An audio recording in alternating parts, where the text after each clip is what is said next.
On a quiet Saturday evening, young Tommy set out for his usual bike ride through the woods near his home. The setting sun cast long shadows across the forest floor, creating an eerie atmosphere that both fascinated and unnerved him. Despite the chilling feeling in the air, Tommy pushed forward, drawn by the thrill of exploring the mysterious woods. As he pedaled deeper into the dense foliage, the light dwindled and the trees loomed tall and intimidating. Tommy's heart began to race, but he reassured himself that it was just his imagination playing tricks on him. Yet he couldn't shake the feeling of being watched.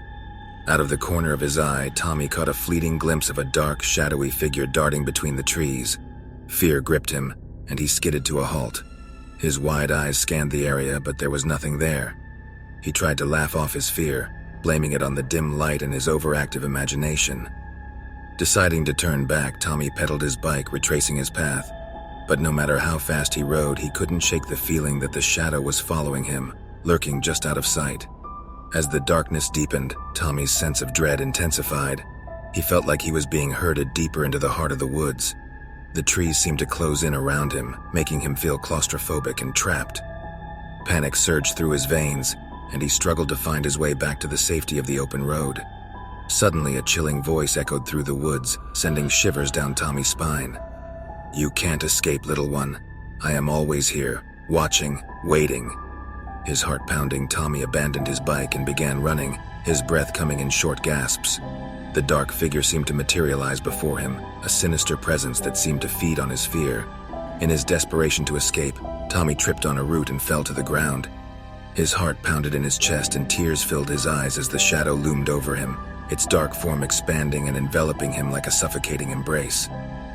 As the darkness swallowed him whole, Tommy's terrified screams echoed through the woods, but no one heard them, and the woods swallowed his cries. The following morning, Tommy's parents grew worried when he didn't return home. They searched everywhere, but there was no sign of their son. The community came together, combing the woods with a sense of urgency, but Tommy was nowhere to be found. Weeks turned into months, and Tommy's disappearance remained a haunting mystery. Some said he must have gotten lost in the woods, while others whispered of a more sinister explanation. But in the depths of the forest, the shadow continued to lurk, feeding on the fear of those who dared to venture into its domain. It waited patiently, for it knew that eventually, another unsuspecting soul would cross its path. And so, the legend of the dark shadow in the woods lived on, a chilling tale that served as a warning to those who dared to venture into the unknown. Tommy's memory faded with time, but his spirit remained trapped, forever lost in the darkness of the woods where he had met his untimely end.